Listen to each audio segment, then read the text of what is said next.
So hopefully you have just watched about ADHD and me, and now you're back for part 2 of this lecture.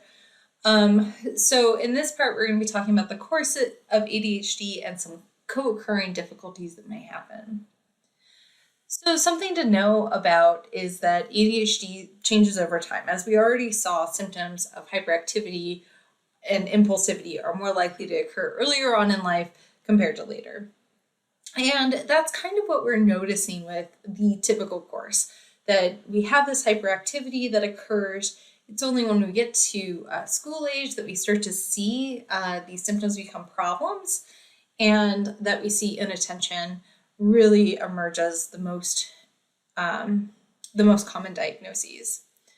At about 9 to 12 years of age, so that's again somewhere in that middle school range, we start to see some of those co-occurring difficulties happen with things like problems in school that aren't just academically related, but a lot of behavior problems may start to occur, or problems even with peers. When you get into high school and a little bit later, academic problems, substance use problems, and even things like hyperactivity and impulsivity, more automobile accidents really do start to occur. And what we know is that ADHD continues to occur even into adulthood. So as you saw from that ADHD and me video, as an adult, he was still experiencing those symptoms. So I thought this little chart was helpful just to see what would symptoms look like in different age ranges. So things like hyperactivity, when you're talking about a preschooler being overactive, it almost seems like they're always on the go. But then by the time you get into college, you've learned to deal with those symptoms of hyperactivity. You just might feel restless. So you might tap your foot or something like that, or need to be engaging in multiple activities at once. So I remember some students actually like sitting and doing like cross stitching or crocheting or knitting because they needed a little bit of extra stimulation. So I think it's a really just handy chart to kind of see what things look like. So this video will kind of show you what children might experience that have ADHD and how it may feel to have it.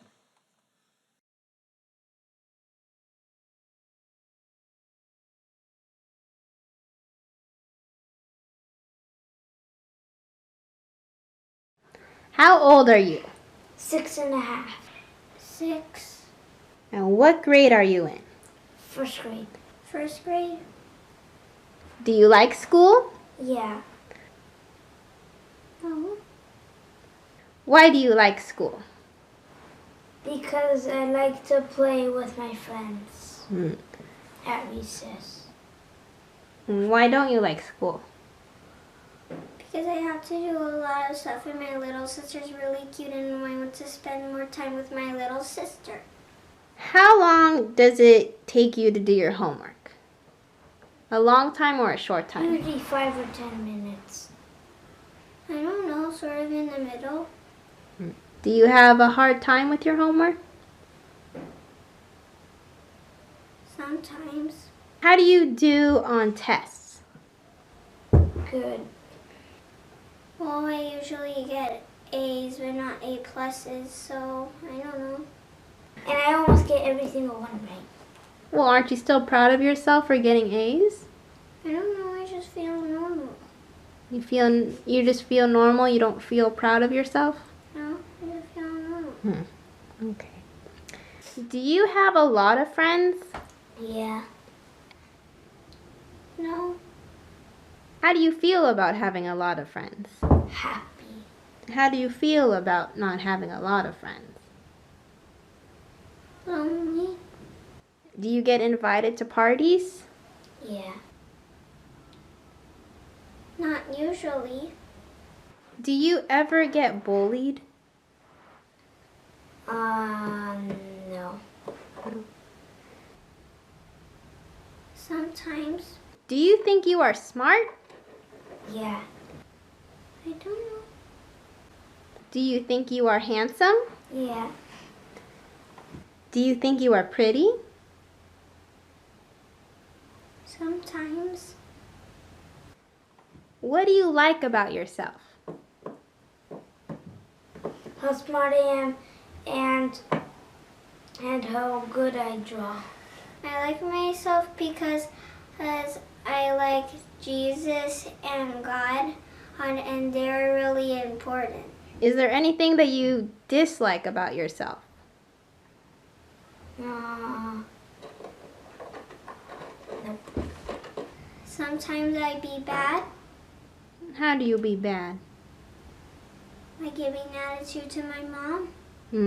Why do you think you give attitude? I don't know, sometimes I just get into moods. It depends on how good the day is. When I have a bad day, then I get all grumpy and negative. And when I have a good day, then I get all positive and happy. What do you want other kids like your age to know that don't have ADHD? What do you want them to know about the kids that do have ADHD?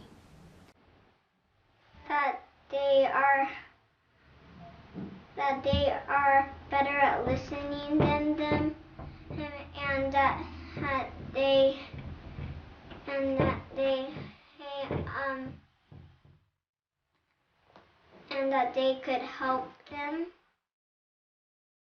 And how can they help the kids with ADHD?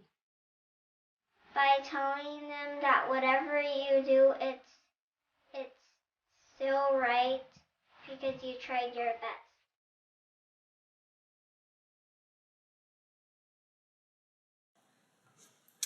So hopefully from that video, you see that ADHD comes with multiple difficulties from peers to academics. It may be really difficult for children with ADHD to function well throughout their life. And what we start to see is that there's a lot of co-occurring difficulties that occur. The parent-child interactions may be really marked by a lot of negativity. You'll see this in the Super Nanny video, where there's a lot of this negative relationship that starts occurring. Children with ADHD will hear no a whole lot, or they may be getting into arguments that are kind of cyclic in nature, right? If you are not looking forward to doing homework with your child, you may be more likely to be negative about it. And you may have a harder time disciplining this child if they're inattentive or hyperactive. So there's been some interesting studies that have been done about adults interacting with a child who has a diagnosis of ADHD and afterwards be given an option to drink an alcoholic beverage or not. And what we see is that even people that do not have a child with ADHD are more likely to drink after interacting with that child compared to a child that doesn't have ADHD. So it may actually be that their parents may be more likely to drink to cope with having a child that's a little bit harder to discipline and you're having a more negative relationship. This is also something that we should talk about, if there is some genetic components to ADHD, whether or not drinking also is part of that kind of impulsiveness. We see with a lot of children that there's a lot of peer rejection and neglect. 52% of children with ADHD were rejected in just one study. So it's showing that it's a pretty common phenomenon. And if you are diagnosed with primarily inattentive, you're more likely to suffer from neglect from your peers. So it's not that your peers dislike you, it's just that they almost forget that you're there. So based on all of this, it would be really hard if your social relationships are really impaired by your symptoms and how difficult it may be to be a child that has these difficulties. Another thing that often occurs are sleep problems. 50% of children with ADHD will experience some sort of sleep problem. They may have trouble with falling asleep or waking up in the morning. A lot of children might also have some movement disorders, so things like moving around at night when your body's supposed to be, almost paralyzed. Children also will have some parasomnias like sleepwalking or night terrors. One of the interesting parts is that we don't know whether or not the sleep problems cause more ADHD symptoms or whether or not ADHD symptoms cause more sleep problems. So it might be a reciprocal relationship there. But we do know that when you have sleep difficulties, you're more likely to show symptoms of inattention and hyperactive and impulsivity. Just think about yourself when you don't get enough sleep. How do you feel? And it may be harder to concentrate and such. So if a sleep disorder is causing the ADHD symptoms, curing the sleep disorder should improve the symptoms. Medication that we use are stimulant medications, and it may or may not impact sleep. So some children it really does impact sleep, and other children it doesn't. It makes it better. So it really depends on the child. So in our next video, we'll be talking about what causes ADHD.